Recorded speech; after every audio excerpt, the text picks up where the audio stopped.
Hello student, आपका स्वागत है हमारे यूट्यूब चैनल सक्सेस टाइम में। तो आज हम बात करेंगे यूपी बोर्ड एग्ज़ाम के लिए एमसीक्यू की।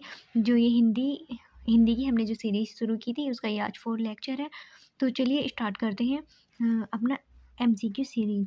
तो क्वेश्चन नंबर 1 को देखेंगे। अजंता की गुफाओं में बने भित्ति चित्रियों का इतिहास कितने वर्ष पुराना है? तो इसका ऑप्शन है 500 वर्ष, ऑप्शन बी 1000 वर्ष, ऑप्शन सी 2250 वर्ष, ऑप्शन डी 2500 वर्ष। तो इसका सही आंसर होगा ऑप्शन सी 2250 वर्ष। क्वेश्चन नंबर 2, बुद्ध के पिछले जन्मों की कथाएं किस ग्रंथ में मिलते हैं? ऑप्शन ए जातक कथाओं में, जैन ग्रंथों में, त्रिपिटकों में, निम्न में से कोई नहीं। तो इसका सही आंसर है जातक कथाओं में। बुद्ध के जो पिछले जन्म की कथाएं हैं वो जातक कथाओं में मिलती हैं। क्वेश्चन नंबर 3, अपने पूर्व जन्मों में महात्मा बुद्ध का चित्रण किस रूप में हुआ है? गज, कपि, मृग या उपयुक्त सभी? तो इसका सही आंसर है ऑप्शन डी उपयुक्त सभी। क्वेश्चन नंबर 4, अजंता की गुफाओं की दीवारों पर आदमी क्या देख सकते हैं? वन, नगर, ऊंच नीच, गरीब अमीर, उपयुक्त सभी। तो इसका सही आंसर है अजंता की गुफाओं की दीवारों पर आदमी हम क्या देख सकते हैं, मतलब उपयुक्त सभी। ये सब चीज़ें हम देख सकते हैं वहाँ पर। क्वेश्चन नंबर 5, अजंता की दीवारों पर कलाकारों ने किसके जीवन का चित्रांकन किया है? क्वेश्चन नंबर 1, महावीर स्वामी का, बुद्ध का, श्री कृष्ण का या श्री राम का? तो इसका सही आंसर है ऑप्शन बी महात्मा बुद्ध का। क्वेश्चन नंबर 6, कलकत्ता से पीकिंग किस विधा की रचना है? संस्मरण है, यात्रा व्रत है या आलोचना है या रिपोर्ताज है? तो इसका सही आंसर है यात्रा व्रत। क्वेश्चन नंबर 7, अजंता के रचनाकार हैं भगवत शरण उपाध्याय हैं, हरिभाऊ उपाध्याय हैं, डॉक्टर हजारी प्रसाद द्विवेदी हैं या जयशंकर प्रसाद हैं? तो इसका सही आंसर है ऑप्शन ए भगवत शरण उपाध्याय। अजंता के बारे में किसने लिखा? भगवत शरण उपाध्याय ने। क्वेश्चन नंबर 8, डॉक्टर भगवत शरण उपाध्याय का निधन कब हुआ था? तो इनका निधन 1980 में हुआ था, 1982 में हुआ था, 1984 ईस्वी में हुआ था या 1986? तो भगवत शरण उपाध्याय का निधन जो हुआ था 1982 ईस्वी को हुआ था। क्वेश्चन नंबर 9, भगवत शरण उपाध्याय का जन्म स्थान है। भगवत शरण उपाध्याय जिस स्थान पर पैदा हुए थे वो था बलिया बिहार में। क्वेश्चन नंबर 10, भगवत शरण उपाध्याय का जन्म कब हुआ था? तो इनका जन्म 1905 में हुआ था, 1910 में हुआ था, 1915 ईस्वी में हुआ था या 1920 में?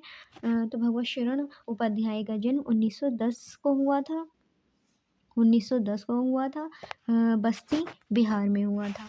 क्वेश्चन नंबर 11, अजंता पाठ किससे संबंधित लेख है? पुरातत्व संबंधी है या प्रागैतिहासिक है या ऐतिहासिक है या राजनीतिक है? तो अजंता जो है वो एक पुरातत्व संबंधी है। ऑप्शन ए सही होगा इसका। क्वेश्चन नंबर 12, भगवत शरण की शिक्षा कहाँ तक हुई? Intermediate, BA, MA, BEd? तो इसका सही आंसर है ऑप्शन सी इन्होंने एमए तक की पढ़ाई कर रखी थी। क्वेश्चन नंबर 13, निम्न में से भगवत शरण उपाध्याय की रचना कौन सी है? उर्वशी, कामायनी, सागर की लहरों पर सरोज स्मृति? तो इनकी भगवत शरण उपाध्याय की रचना जो थी सागर की लहरों पर है। तो इसका आंसर होगा option C. Question number 14, Upadhyay ji ने निम्न में से कौन से विभाग के अध्यक्ष पद पर कार्य किया? सिंचाई विभाग, बिजली विभाग, शिक्षा विभाग या पुरातत्व विभाग? तो इसका सही आंसर है ऑप्शन डी पुरातत्व विभाग। अब हम क्वेश्चन नंबर 15 की बात करेंगे। भगवत शरण उपाध्याय किस युग के लेखक हैं? भारतेंदु युग के, द्विवेदी युग के, शुक्ल युग के या शुक्लोत्तर युग के? तो इसका सही आंसर है शुक्लोत्तर युग के। ऑप्शन इसका डी सही होगा। अब हम बात करेंगे क्वेश्चन नंबर 16 की। निम्न में से कौन सी रचना भगवत शरण उपाध्याय की है? खून के छींटे, इतिहास साक्षी है, इतिहास के पत्रों पर, इनमें से सभी?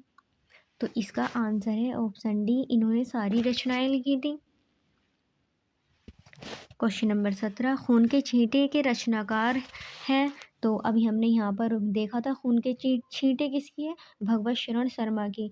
तो इसका सही आंसर होगा ऑप्शन बी, डॉक्टर भगवत शरण उपाध्याय। क्वेश्चन नंबर 18 की बात करेंगे अब हम। ठुंठा आम के रचनाकार हैं भगवत शरण उपाध्याय, हरिभाऊ उपाध्याय, महावीर प्रसाद द्विवेदी, हजारी प्रसाद द्विवेदी। तो ठुंठा आम के रचनाकार कौन है, भगवत शरण उपाध्याय। क्वेश्चन नंबर 19 की बात करेंगे। सागर की लहरों पर किस विधा की रचना है, या तो वृतांत है, आत्मकथा है, या कहानी है, या रिपोर्टाज है। तो इसका सही आंसर है यात्रा वृतांत है। ऑप्शन ए इसका सही होगा। सागर की लहरों पर किस विधा की रचना है, यात्रा वृतांत। अब हम क्वेश्चन नंबर लास्ट की बात करेंगे। अजंता के चित्रों में यशोधरा और राहुल किस मुद्रा में चित्रित हैं, चिर निंद्रा में, टहलते हुए, भोजन करते हुए, इनमें से कोई नहीं। तो ये यशोधरा जो थी महात्मा बुद्ध की पत्नी थी और राहुल उनके पुत्र का नाम था। तो वो मुद्रा में किस मुद्रा में चित्रित है, तो वो ऑप्शन ए है, चिर निद्रा में चित्रित है। तो ये हमारा आज का लास्ट क्वेश्चन था। अगर आपको हमारी सीरीज पसंद आ रही हो तो इसे लाइक कीजिए, सब्सक्राइब कीजिए एंड शेयर कीजिए। धन्यवाद।